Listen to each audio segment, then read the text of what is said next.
What's up? It's Mike Mal, and you are listening to the Athletor Podcast, where we dive into the processes, mindsets, strategies of some of the most successful athletes and coaches from all walks of life.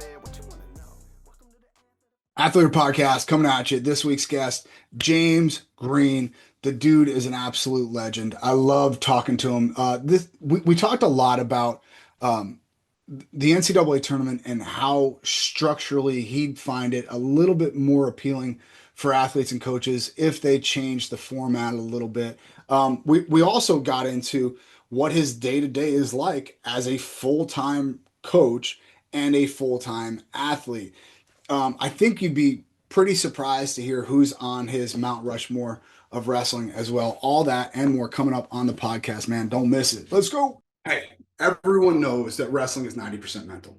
We're super excited to have partnered with Wrestling Mindset, the #1 wrestling specific mindset program in the world. Make sure to sign up at WrestlingMindset.com using promo code Athletor25 for a $500 discount. Stop underperforming and losing to guys that you should beat. Athletor Podcast, the man, the myth, the legend, James Green. Thank you so much for joining us today, brother. I appreciate your time. Thanks for having me. Thanks for thinking about me. Yeah, Always hard love it. not to think about you, sir. You're fixing to do another whole cycle here. Yeah. I mean, if my body's able to, that would be great.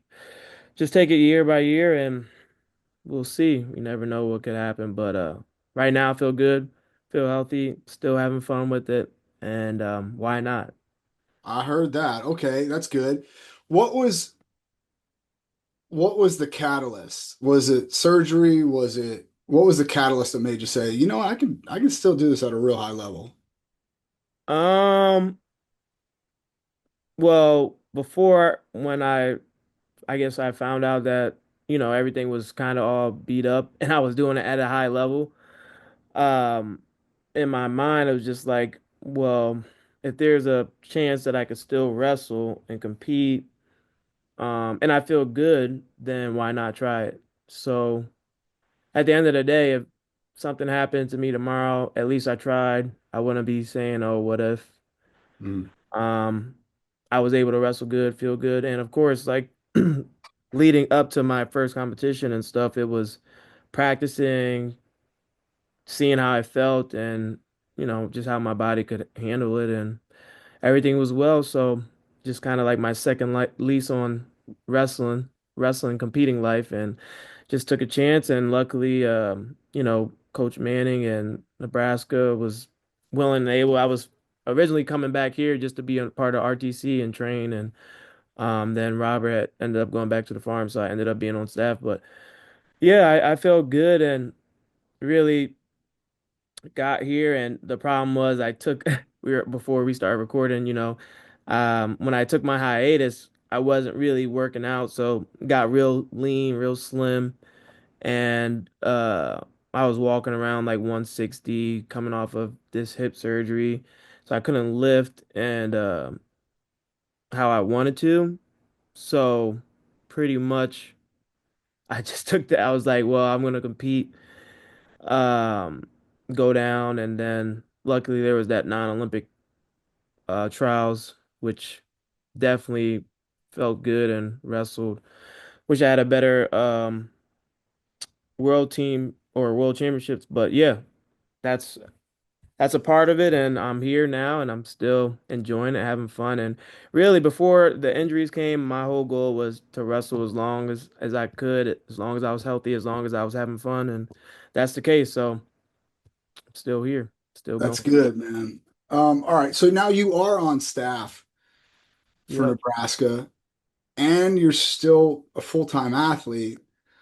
What's that like? I mean, like, are there conversations between you and Manning being like, okay, I have a training cycle that I have to go through, but also I have these obligations to the team between recruiting or what have you. How do you budget your time like that? Um, yeah, I think I'm just fortunate to fall into a situation where the staff here has been together for a while, and they kind of well-oiled machine. Um, and because Manning is still 110% hitting the ground running, he's still very much involved in all areas of the program, where you might have some head coaches who are just, yes, they see what's going on in practice and are part of practice plans and things of that nature, but they might take care of a lot of the administration work and, fundraising, talking to donors. Whereas Manning is like, he's full hands, he's still very much involved running practices, working out with the guys on the team. There was video out there, of him working out with Minto, going to see recruits on the road. So luckily, I fell into that great situation to where um, when it comes time for me to compete, everything is kind of taken care of. Um, it's not And like train too, yeah, and yeah, train. and train. So, and there's a number of things too. Like freestyle is so much less of a grind. And I think that's what I like about this situation too, is that I don't mind practicing folk style because one is, yes, it is hard, just the different positions. Especially when you're wrestling on the mat and you're trying to ride someone. I'm wrestling like uh Christopher Minto or LJ and they're rolling around. So you're using a different bit of muscles, but it's a little bit more taxing. So then when I'm getting ready to compete, I'm already in shape. I might just have to kind of focus on obviously some freestyle positions, but very much in shape and ready to compete all the time. So, and with the whole ranking series and how things are in the world and the politics, it's not too many times where I need to go overseas and compete. I've been doing this a long time. So, it's nice to get a competition here and there, depending on our schedule. And then when I come back, we literally went from NCAA's, like have this week off to kind of relax, and then we push towards the Open. And I think it's good for me too, especially the older I get. As long as I kind of hit an event or two, then I'll be in good shape for some big competitions. Hey, don't go anywhere. It's Mike. We'll get back to the podcast in just a second. We got to pay the bills though. Do you have an athlete that's looking to break into the social media space? We at athletorlive.com have a brand new in-depth tutorial done by none other than Caden Henshaw. If you don't know who Caden is, he's not even a Division I wrestler, yet he's got hundreds of thousands of engaged followers. Learn how to create engaging content, grow your followers, and open up new opportunities in the NIL space. Go to athletorlive.com/Caden and we'll give you the first module completely free. Yeah, let's talk a little bit about technique because it's interesting to me, and we haven't run the numbers on this yet. Joel and I are gonna tackle some freestyle stuff in the next couple weeks as we start looking towards the Open. Hmm. It feels like when you came onto the international scene, the US specifically, and maybe it's just because I paid more attention to the US than I do, uh, we were scoring a lot more in parterre. You had a nasty lace, Kyle Dake had a gut. Um, you know, JB never really turned anybody, but you get the idea, right? So, like, Yeah. guys, for whatever reason, it looks like in the last 3, 4, 5 years, the level of parterre's point output has been a little bit lower. Do you attribute that to anything, or is it just kind of the cycles of the sport? Um, Definitely the cycles of the sport. I think it was nice being at USA Wrestling. They had a lot of stats and data behind this, and you know, um, I believe it was if you could at least turn someone once in a match, your percentage and chances of winning that match went up a crazy amount. So I know it's an idea that's emphasized to try and get a takedown, a turn. Um, but also when you're in it, obviously it's easier when you get a takedown and you could push someone out because I believe that's like the number one score is like a push out. Rightfully so. Get someone's leg out, run them out of bounds. Hmm. And then I think it might have been a single leg or a double leg, but also guys are Sing, good on bottom. I think a lot of turns come from more so from scrambles. when you're kind of transitioning. Not too many times where you just take someone down, they turn down, and you're turning them. So, um, and then you always have like when you're looking at your international. I remember when I was just getting on the scene and Romanov, he bought his like low gut out, and that was like he went through his cycle doing low guts, and that was the thing. And then now, honestly, um, head in between his head in between leg lace has been the thing coming going around. So That's the buzz right now. That's yeah, definitely the buzz yeah. right now. So yeah, it's just trends, I think. And different countries do different things, but with us, America's definitely I think with the no put or grounding rule now, just start see more people trying to work towards that, like just getting people to the edge, getting your points there. Yeah, so I was gonna talk to you about that. That was one, like next on Mm, the docket. Like, how much time have you put into that in the last couple months? Right? Like, I mean, I know you can't really spend a ton of time on step outs if you're in a folk style room yeah, the last 3, 4, 5 months, but it has to kind of be in your head. Like I did a camp last weekend, not this past weekend, the weekend before, and they were like, we had to go over like freestyle rules, and we had like, yeah, hey, this is a thing, man. Like, there's no more grounded. You step out of bounds, it's one. And the way it was explained to me, it has to be like 3 points of contact or something like yeah, that. But like for the most part, and I assume, especially as we first like our first look at it is going to be the open. Um, I would think that most points or most out of bounds is going to be one. yeah, yeah. I think it's and they do I that so there's not too much uh emphasis on the refs to decide if it's going to be a takedown or if it's going to be a step out. So, and we see that in folk style where the guy's wrestling out of bounds and it's like, is it action or is it stalling? So they just take that equation out of it and say, you go out of bounds, that's going to be 1 point.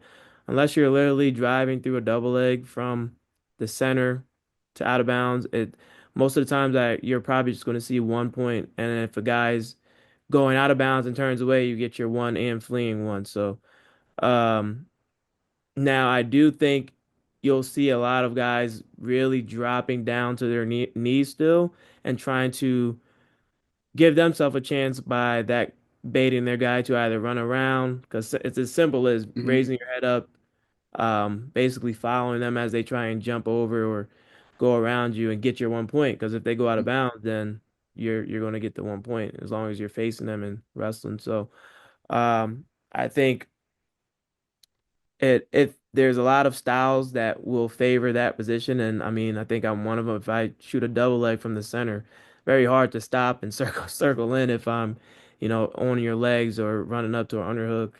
So it creates more action too. The guys got to try and stay in bounds, and I think you'll see a lot of wrestling and points go up just because someone is trying to stay in bounds and not give up one. So it'll be interesting, and especially with the American style of wrestling, I think a lot more action will happen there, as opposed to some Europeans. They might just give up the one and look to just save it to the last 30 to go get theirs. Last It'll be 30 of interesting. each period. Let's Yeah, go. exactly. That don't change regardless. So, yeah. You know what's interesting to me though, like, and this is like, I'm gonna keep a close eye on the open for this reason. I love when new rules come out, seeing how people can game them, right? Can kind of Mhm. gamify them. How do you see people gamifying this new step out rule? Um, well, I think back to my competition when I just recently when I was wrestling Japan.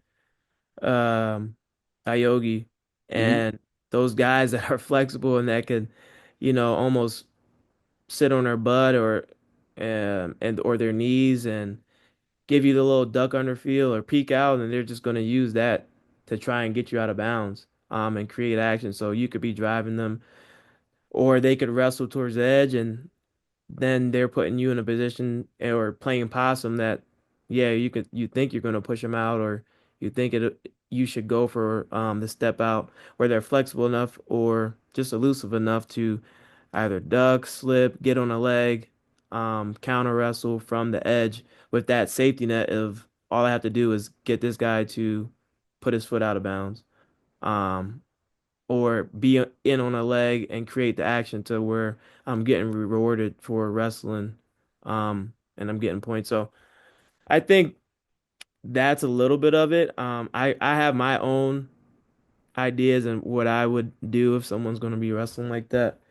Um, because there's just people that will literally play the edge and wrestle on their knees, um, and try and just keep it close and play that game of where you're either going to push me out or I'm going to push you out and Keep the yeah. action close. Right, right, right. So it'll be interesting. Like you said, the It's open is, interesting, man. and I was having this conversation like also too, I feel like when we're seeing how the officials ref in America is way different than international. And I don't know why that is. Hmm.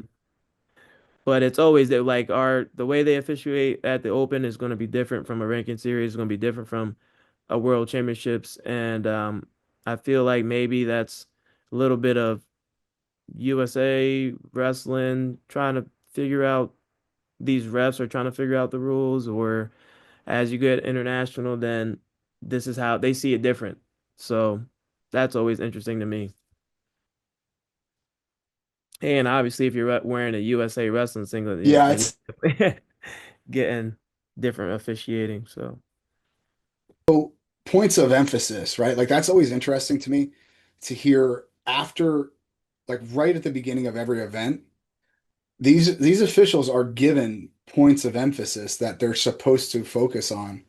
And that's always like real interesting to me because like, okay, I know now that like if that's their point of emphasis as a coach, I got to be like, okay, that has to be our point of emphasis as well, right? Like, yeah. talk to me a little bit about some of those foreign tournaments and like what you're hearing. Sometimes they're I like, mean, it's okay, the same. It's the same, and I gotta compare it to folk style. The referees, or in UWW, they have their technical meeting where they're telling, this is what the referees are gonna do. This is what they've been coached. It's like the referees coming in before a duel and saying, "Hey guys, they want us to do this. They want us to do that," and then it's completely different in a match.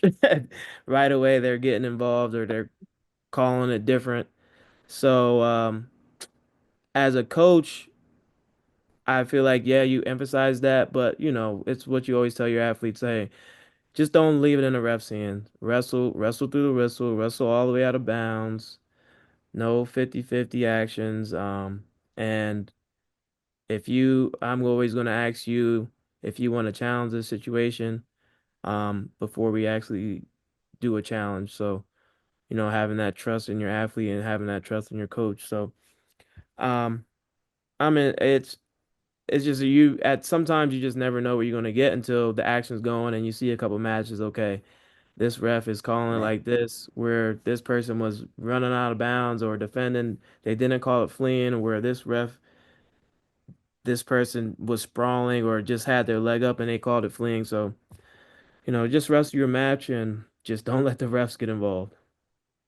Yeah, that's fair. Okay, let's talk a little bit about NCAA's, man. Give me a general consensus on how you felt Nebraska finished up this year at NCAA's. I mean, shoot, we finished third. We had 7 All-Americans. I know it's what ifs and buts, but we had Silas Allred who unfortunately broke his ankle and he was on a path to being an All-American, so we could have definitely had 8. Um, and then LJ Aruja, he had 2 matches literally come down to overtime where just a little mental lapse of locking his hands and then giving up a takedown right at the end. So he was close there too. Really, really close to historic performance from Nebraska. And Manning has done a great job of just getting the guys and the teams ready at the right time. From the scheduling. That seems to be, and I don't mean to interrupt you, but like Yeah, that seems to be the biggest thing, right? yeah, Like not the best national duels, but nobody really remembers that. Like right, right. I mean, like it's fun for the fans. It's fun for the fans, but there's 3 days that matter, and the Hmm. Huskers are showing up on those 3 days for sure.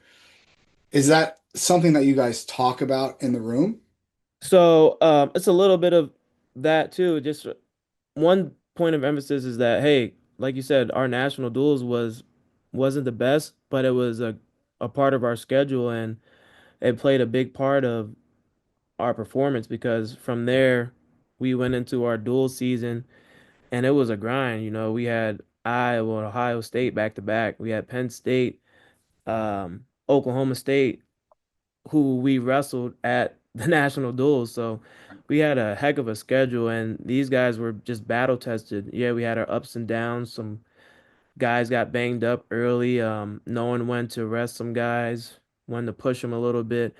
And that's just from manning years and years of coaching and realizing that you got to have your guys ready for that 3 day stretch. And I think that was apparent in some other teams and looking at their schedule or who they wrestled compared to getting to the NCAAs. And when it came down to the sticky and grimy matches, they might not have been as prepared or they haven't had those kind of situations happen during their year. So hats off to, Manning, Snyder, Terrell, Robert Kokish is back here, um, and our director of ops, Brandon Bradley, and our athletic trainer, Tyler Weeda, because like I said, we were banged up at national duels. Had to get a lot of guys back on the mat in a healthy manner and give them the confidence to compete at the high level. And one story that really sticks out to me, looking back, is Chance Lamer, who had to sit for the first semester, came into the lineup, had some good good matches, some down matches, and shoot, he was Some head scratchers for had sure. yeah, Some head yeah, scratchers. had to get an automatic qualifying bid at NCAA's and just flip the switch, and that's again credited to knowing when to push and when to back off of the athletes and just get them in the right mental space for Yeah, the but you 3 day say that, stretch. but that's a really hard thing to do because you're talking about, yes, knowing who to push when, knowing who to back off when. That becomes exponentially harder when you don't really have a relationship with a kid Right, right, right. for 4 years. Like this Yeah, is Chance Lamer's coming in this year, and you're like, I don't know this kid. Like, yeah, is he a like? 'Cause, I always think of it as like, do I use a fit? Do I use a carrot? Like, I got to know when to my foot, and I got to know when to use the velvet glove every once in a while. So yeah. how do you do that? Like with some guys coming in like that? And it's really they only spend so much time around the actual coaching staff. So you could accredit it to the guys on the team too. Your roommates, your teammates, the guys that you're gonna be around more than us. We spend 2 hours, an hour and a half a day in the wrestling room with you. But then outside of that, um, we could either love you up, yell at you, whatever it is, while you're in the room. You're either going to listen to us, you might be flustered or upset one day, but if you see the guys around you in that moment buying in and doing the right things, it's easier for you to respond and see that, okay, this is going to pay off, this is working. And then you just have the guys that have been here in the program also helping you and guiding you in that manner. Like, for instance, we had Caleb Smith, who was also a transfer. He's been here. And, hey, Caleb, you can go love up on Chance and tell him, hey, it's all right. This is a little different. This is how things are done in Nebraska. You just got to trust the process. Um, Also be open to communicate. And so it's a lot. It goes into it. And I think here in Nebraska, proving that we're just a big family. And with time, you can fit right in and you'll be a Husker for life. And I think that's what happened with Chance is an incredible story. And I'm sure he's grateful for being a Husker. Yeah, no question, man. Was there looking at the NCAA tournament, um, is there something that kind of sticks out to you that you would like to see changed?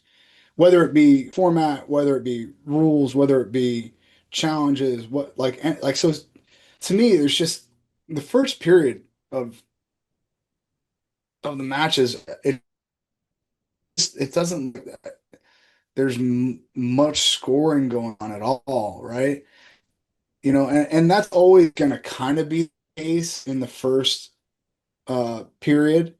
But man, I just don't know how to incentivize scoring in the first. But it doesn't have to be scoring. I'm just saying, is there some big picture that you took away from this weekend and said, man, this has got to change, whether it be for Nebraska or for the NCAA? Um, the biggest thing, and this is from being an athlete, being a coach, I'm not sure it might be a little different for a spectator, but the timing. We're literally the only sport that we wake up, you got guys that have to work out, obviously cut weight, make weight. We have 2 hours and then we're expected to compete and put on, a great show for the spectators. Now on the other side of that, you have your TV time, and I think we were getting done at 10:30, 11 o'clock at night. So then you got your athletes who again have to get down and make weight the next day. They're staying up who knows how long. To Some admit, guys get I'm big, some sure. guys, they're staying Yeah. up and getting down to a proper weight, or who knows, maybe even waking up even earlier just so they can make weight. So I don't know, that's really counteractive for an athlete expected to compete at their best.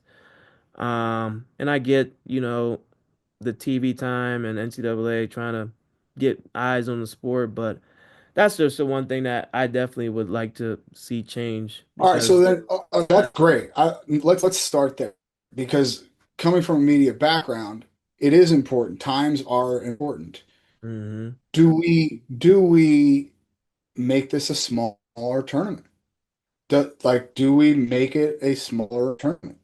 Mm, man, I don't know. I don't think you make it a small tournament given opportunities to and yeah, you got guys shoot 27 seed or 20 seed people go having that chance, the opportunity. You never know what's going to happen in that those 3 days. And I don't know. I'm not sure how you go about it. Maybe it's earlier, maybe it's a different. We get away from the whole March Madness. That way, we're not trying to compete for those slots. Um, I'm not sure. It's not something I have really. I just know like this year specifically. I maybe it's because we're East Coast time Maybe too. maybe it's right. No, go ahead. Yeah, maybe it was the You East no, Coast time. So yeah, for sure. But okay, all right. Let's think the other direction then. Is it a 4 day tournament? that, oof, I don't But do know you see that. what I mean? Like we're Yeah, running yeah, into problems every which way. right, right. Yeah, I don't know. You want these guys weighing in 4 times? Right. Yeah, I know. That's again, the fact that they have to weigh in 3 times is wild to yeah. me, right? I Like, mean, look at just. I think the proof is there too, because look how many guys either coming into a tournament banged up or got banged up in a tournament. That's all. You're traveling, you're making weight, your sleep is messed up. So very much more likely to get those injuries because your body's going through that stuff. So um, definitely got to think about the athletes there. Um, sure. so I let the powers that be think about that. I can complain and maybe sit with it and think about, but off the top of my head, that's just definitely one thing I would change. All right. That's fair. No, it is fair too, because Having them, like, if you think about the timing, okay, so you started at noon Eastern, right? It Yep. was, so that means, It's so like a that four means, hour session. yeah, but that means weigh-ins are at 10. That 10. means your weight cut starts at 8. That means you got to get out of bed at 7. Yep. Okay, so you're getting out of bed at 7. Wait, and then the rule with the NCAA, all weight cut has to be done at 9:45, I think. Right. So you got to So be you're expected in online. that area, yeah, in Right. You the got to area be online in at check. 9:45. Okay. And that means weigh-ins are at 10. You get your food in you, you get your water Hmm. in you, and now you got to warm up at 9, or excuse me, not 9, at Warming up at 11, and, right? and uh yeah, 11:30, depending on what weight you are. If you're Sure. early, And you're then first whistle is at noon. That goes till 4, and then you got a break, and then you mm, come back at 6, yep. six Or o'clock. you come back, the round started at, when did it start? 7:30 or 7. But yeah, we left at like 5:45 to get All back right, so you're in back time. on the warm up at Yeah. 6 o'clock, Hmm. and then you got to wrestle till 10. Yep. I think AJ was done at like 10:30. So Now he's got to either get now maybe not AJ, but yeah. some of your lighter weights got to get weight off. So as soon as the lighter weight guy's done, you're like, okay, do some of your workout here. If you got, depending on how much you got, okay, we'll get you back to the hotel so you can work out there. Get Yeah, something to eat a little bit if you can. Get in bed. Get back up. Do it again tomorrow. get back up at 7 and do Yeah. it again. Like as we're saying this, we're laughing Right. because we know that no other sport does this. Yeah. Yeah. No, everybody just sees you come out on the mat and you wrestle. Yeah, Nobody like saw you wake up out of bed, checking the scale, ugh, sip a little water. miserable, Yeah. miserable. Yeah, I don't know what the answer is because ESPN is right. If we want to have eyeballs on this, it has to be in prime time. It Hmm. does. I don't know if the days need to be that long. And I'm not let's take the athlete's perspective out of it completely for 1 second. I'm as big of a wrestling fan as anyone you know. I sat on Steve Neal's couch 8 hours a day for three Hmm. days. That's a lot to ask of anybody. Like I'm sitting there with my computer trying to work and follow 8 screens all at once. It's a lot to ask of anybody. Yeah. I think we could probably, if especially if we moved it to April when there's far less competition for eyeballs, I think we could absolutely make a dent, and we could make it a week-long tournament. Like I know that that sounds crazy, okay, but like we can No, make when you this, do it like that, then you could just bang out a couple weights or something. yes, like Do a couple you can weights. have half the weights go Hmm. or whatever, right? Or Yeah. the rounds, right? Like so you could have, the rounds go for 5 days, and I know that like keeping guys down at weight is tough, but like you could split it up into like this weight and that weight and lighter weights on this day, upper weights on this day. Right. And now all of a sudden it doesn't become this because like we've all decided that we're all spending a week there, right? Like Right. we've Yeah. all Yeah. You get in there Tuesday. We got in there so Tuesday afternoon and you of leave on Sunday. Sunday. So you're Yeah. you're you're there for a week, right? Everybody tells their family, I'm gonna be gone for a week. Like that's Hmm. it.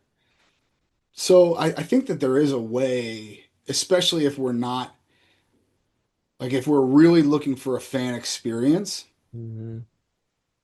to shorten this down to 3.5, 4 hours a day. Yeah. Does that make sense?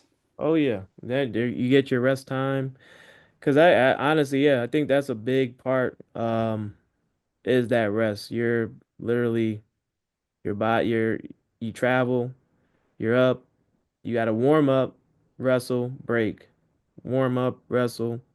You know, if you win, lose, depending on that, then you're Mhm. cutting weight and then go. So there's a lot that's happening in one day with just your mental, the stress you're putting on your body. So the wear and tear is almost heightened just because what's at stake.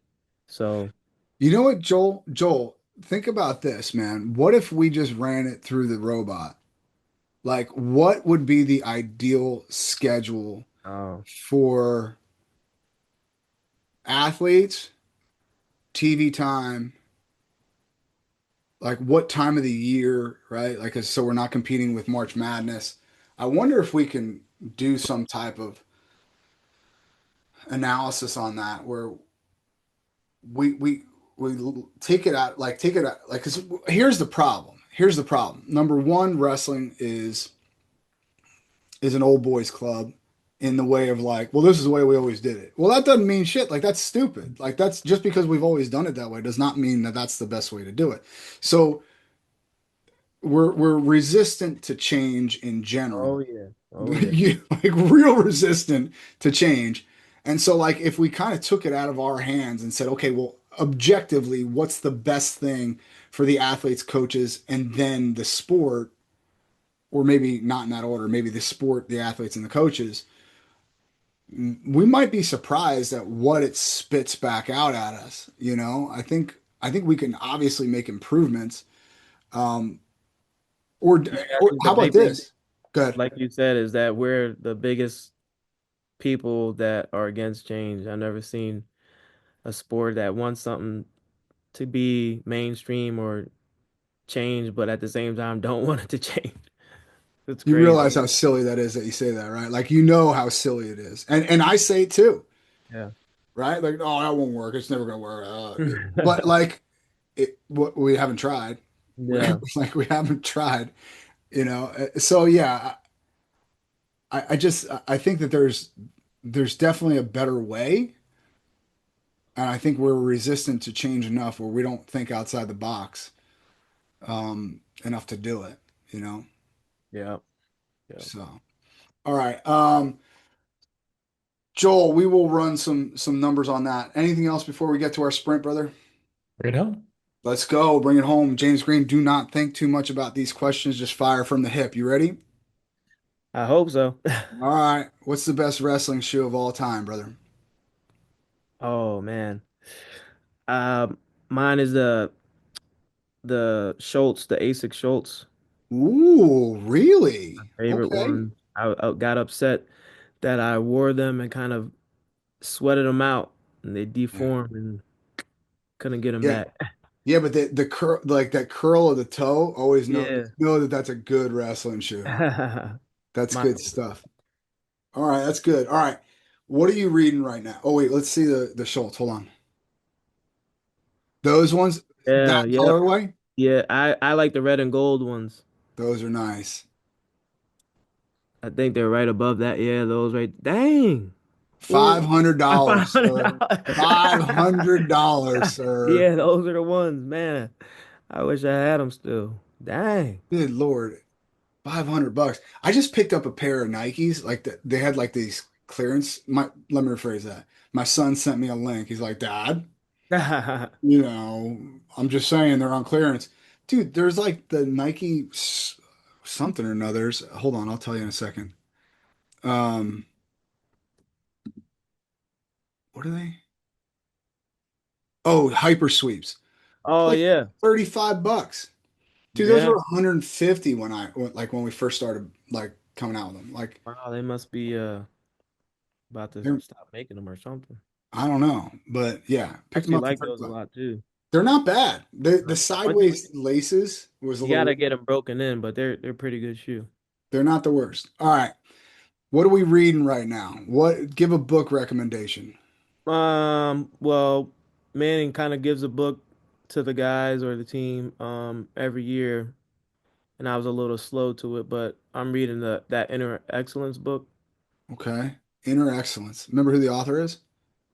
No, not off the top of my head. That's all right. We got a Joel Shaw that's going to bring it up right now. Yeah, there you go. Jim Murphy. Okay. All right. Rock on. I like it. Trainer, extraordinary performance. All right. You only get four. They got to be American. Who is on your Mount Rushmore of wrestling? Um, JB, John Smith. I like Kale. Mm-hmm. And then, tough one.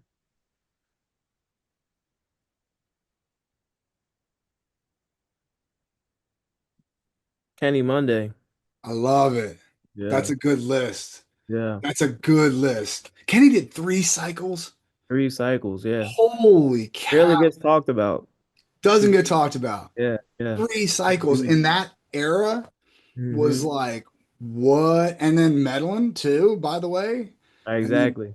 like that's pretty wild, man. That's pretty wild. Yeah, that's impressive. Now, this is not a normal question that we have for people in our sprint, but it is very Nebraska focused. Okay. This year, I think it was Brock Hardy that got on mic and said something to the effect of, I would give all my wins back if we could beat Iowa in a duel. Do Uh, you share that sentiment? man, I don't know about that because we outplaced them now, but I do want to.